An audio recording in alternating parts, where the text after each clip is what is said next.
Olá a todos, sejam bem-vindos a mais um vídeo da nossa série Sambistas do Enem, série essa que visa democratizar o acesso às universidades em todo o Brasil. Hoje na nossa aula vamos continuar nossa empreitada dentro da República no período entre Getúlio Vargas e Juscelino Kubitschek. Então venham conosco relembrar este passado, vamos dizer assim, extravagante do período brasileiro em que muita coisa se desenhou e muita coisa influencia o nosso tempo presente. Então venha conosco.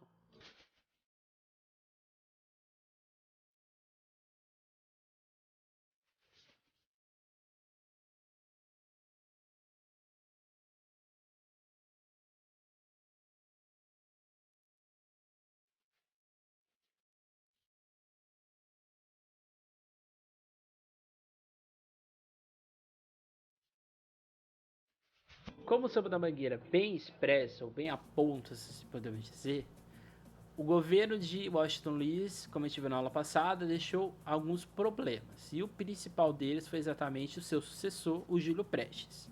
O Júlio Prestes ele vai ser eleito presidente para a partir de 1930, só que a morte do vice Getúlio Vargas, ou João Pessoa, vai deixar alguns rasgos nessa relação, vamos dizer assim, democrática brasileira.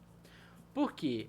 Essa aliança libertadora, essa aliança liberal do Getúlio Vargas tinha um compromisso um pouco mais reativo perante o Brasil. Na verdade, ele queria uma integração brasileira. E ele vai usar exatamente a morte do João Pessoa como um pretexto para ele assumir de fato o cargo de presidente do Brasil. Ele vai assumir a partir de um golpe, porque é isso que acontece. Ele vai, vamos dizer assim, colocar na figura do Júlio Prestes, na figura do Partido Republicano Paulista, a culpa na morte do João Pessoa. Então, assim, ele vai, entre aspas, ele vai vai colocar de lado o Júlio Prestes. Ele vai assumir, e aí sim, a gente vai ter dois momentos importantes. Um deles é o governo provisório, que vai ser de 1930 a 1934. Esse governo provisório, a grande marca dele vai ser exatamente a intervenção do Getúlio Vargas a partir dos governadores, porque ele vai escolher os governadores de cada um dos estados. Essas intervenções tinham como grande princípio centralizar tudo na figura dele e assim, vamos dizer assim, unificar o Brasil, que na visão do Getúlio Vargas não era unificado exatamente pelaquela bipolarização entre Minas e São Paulo. Assim, ele vai enfrentar uma revolução, que é a Revolução de 32, a revolta constitucionalista empregada por São Paulo. São Paulo não via com nenhum bons olhos essa aliança liberal do Getúlio Vargas para o Estado. E isso vai gerar um grande descontentamento, que é exatamente a revolta de 32, quando São Paulo vai tentar impor ou vai tentar dialogar uma nova Constituição. São Paulo perde a guerra, deixa um saldo ali de 633 mortos, no caso paulistas, e essa é a verdade, não deu em nada. O outro momento é aí sim o governo constitucional, que vai ser de 34 a 37. Nesse período de Getúlio Vargas, ele vai nacionalizar os bens naturais brasileiros e as quedas d'água, ou seja, ele vai nacionalizar energia, luz, água e assim por diante. Ele vai criar a justiça do trabalho, vai ter pela primeira vez a lógica de salário mínimo, férias remuneradas, descanso semanal e alguns outros, vamos dizer assim, benefícios ao trabalhador que ele vai deixar ainda mais acentuado no Estado Novo. Nesse período também a gente vai ter um confronto de ideologias, uma delas pelo integralismo, lideradas pelo Plínio Salgado, numa visão mais fascista, e do outro lado, a Aliança Nacional Libertadora, aí sim defendida pelo Luiz Carlos Prestes, aquele mesmo do tenetismo, dentro de uma lógica um pouco mais comunista, um pouco mais progressista. Isso vai ser tratado pelo governo de maneira assimétrica, porque exatamente o Júlio Prestes ele vai ser pouco a pouco perseguido pela Lei de Segurança Nacional, que vai ser criada pelo Getúlio Vargas em 1935. E aí sim, a gente vai ter no mesmo ano a Intentona Comunista. A Intentona Comunista foi uma tentativa de, não revolução, mas de reformulação para o Estado brasileiro num ponto de vista mais progressista, um ponto de vista mais comunista. Pois bem, o Luiz Carlos Prestes ele vai ser perseguido pelo governo brasileiro, ele vai ser preso até 1945. Na época ele era casado com a Olga Benário Prestes, que tinha uma filha, né? Ela vai para o campo de concentração nazista grávida, ela morre, a filha dela vai sobreviver, né? Ela consegue escapar do regime nazista, do período ali do Holocausto, mas o fato é que o Getúlio Vargas vai usar a intentona comunista como uma desculpa para um possível golpe comunista no Brasil, coisa que nunca ia acontecer na história do país. E assim, em 1937, ele vai iniciar o período mais famoso da República Brasileira, que é exatamente o Estado Novo, que a gente vai ver agora. Esmaga a evolução do Estado Novo, pela sua aclamação dos braços do povo. O trabalhador foi defensor em forma de leis. O ouro negro era nosso ferro e carvão. Nossa indústria cresceu e lá vou eu, jogou petróleo a valer. No carnaval que eu fiz, cassino sem me beber. Em 1937 vai ser criada assim a terceira parte do governo de Getúlio Vargas, que é exatamente o Estado Novo, que vai durar de 1937 a 1945. Então, ou seja, é esse período ali da década de 30, no final da década de 30, até a Segunda Guerra Mundial. O Estado Novo ele é nada mais nada menos que uma centralização dos poderes dentro da figura de Getúlio Vargas. Ele surge dentro da ideia de uma conspiração criada pelos jornais da época, chamado Plano Cohen, de que o comunismo ia assombrar, ia assumir o Brasil na espécie de ditadura. Isso nunca iria acontecer, foi mais uma teoria da conspiração. O comunismo no Brasil nunca teve força suficiente para assumir o poder. Então, ou seja, o Getúlio Vargas surfou nessa esteira e assim ele seguiu os seus planos de governo. A gente pode seguir o Estado Novo em 3 fases. A primeira fase delas é exatamente política, que ele vai extinguir os partidos, ele vai centralizar a figura, o poder na imagem dele, ele vai criar essa ideia do populismo, que a gente tanto diz, e aí sim ele vai intervir ainda mais nas decisões dos estados e municípios, ou seja, do Brasil inteiro. Ou seja, o Brasil era dele, essa é a grande verdade. Ainda no campo político, ele vai extinguir o integralismo e ele vai criminalizar a ideia de comunismo. Então, ou seja, o fascismo e o comunismo, que seriam forças, entre aspas, opositoras ao Getúlio Vargas, ele vai, pouco a pouco, cortando elas pela raiz. Mas é no DIP, o Departamento de Imprensa e Propaganda, que ele vai, sim, aparelhar ainda mais o Estado brasileiro, seja no campo político, cultural, econômico, assim por diante, que é uma espécie de censura, para ser mais exato. O outro ponto é exatamente o ponto do trabalho, porque ele vai criar a CLT, essa carteira, né, essa série de leis de trabalho, e que vai unificar a lógica de férias e salário mínimo. É a primeira vez que a gente vai ter isso no Brasil.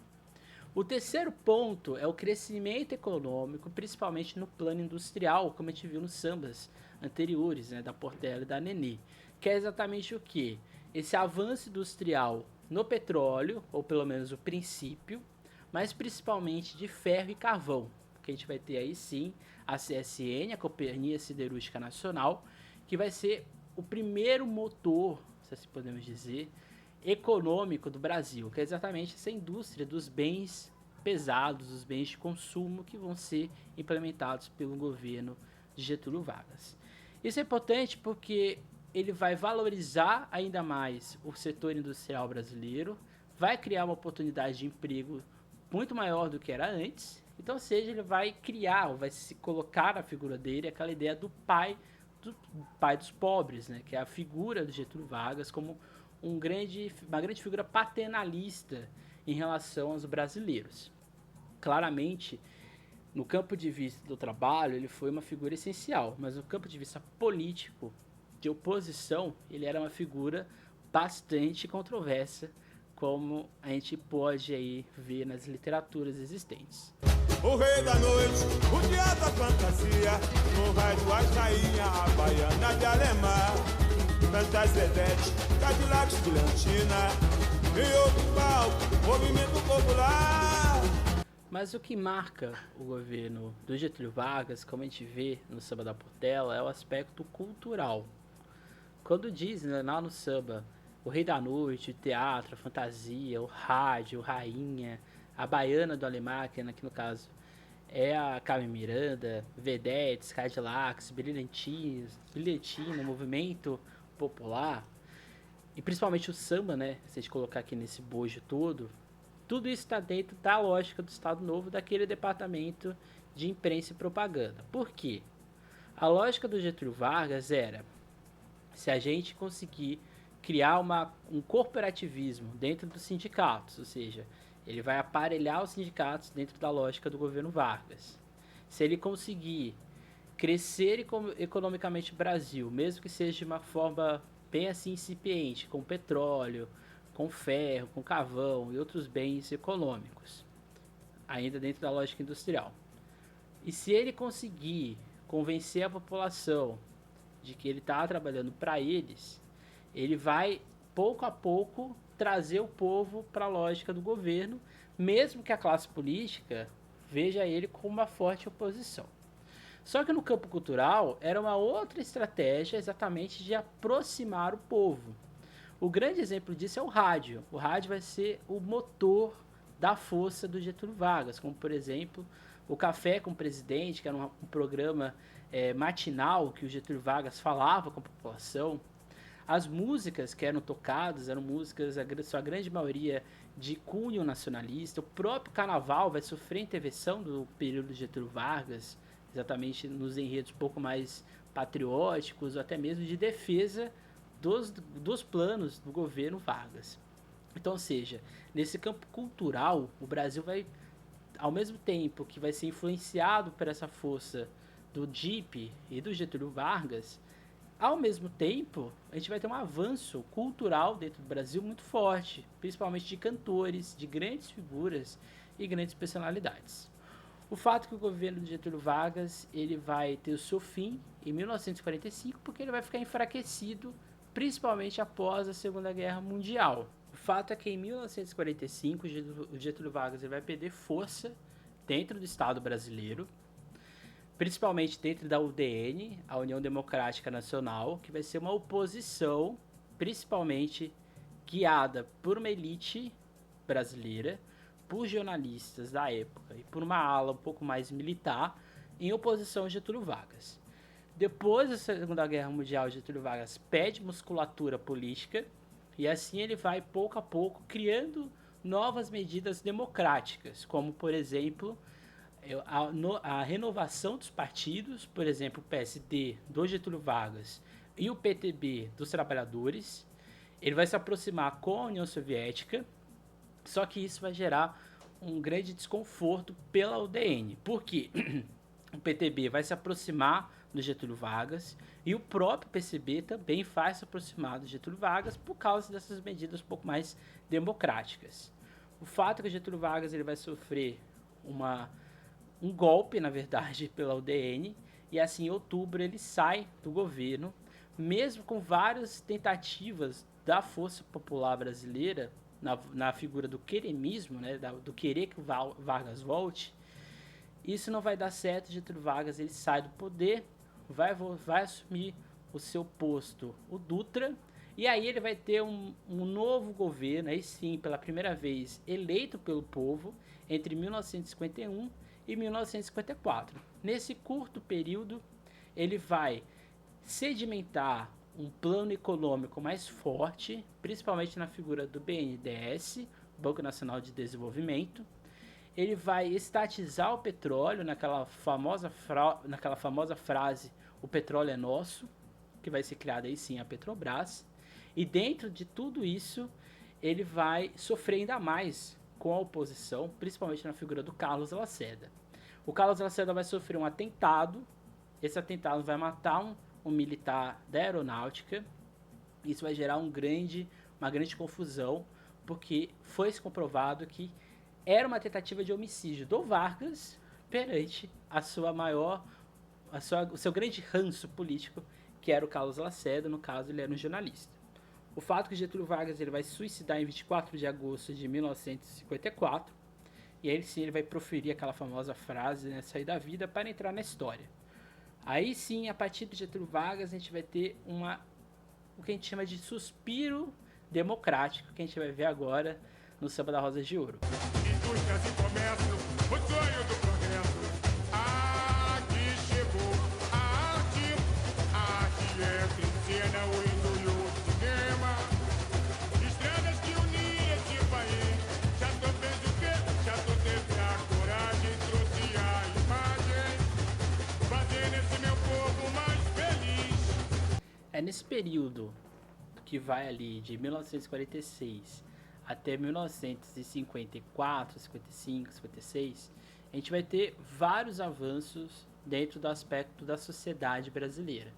O primeiro deles é exatamente o avanço da indústria e do comércio brasileiro, que vão sair dessa lógica dos bens de matéria-prima básica para exatamente um processo um pouco mais acelerado de bens de consumos do cotidiano, como por exemplo liquidificador, roupas, televisões, assim por diante.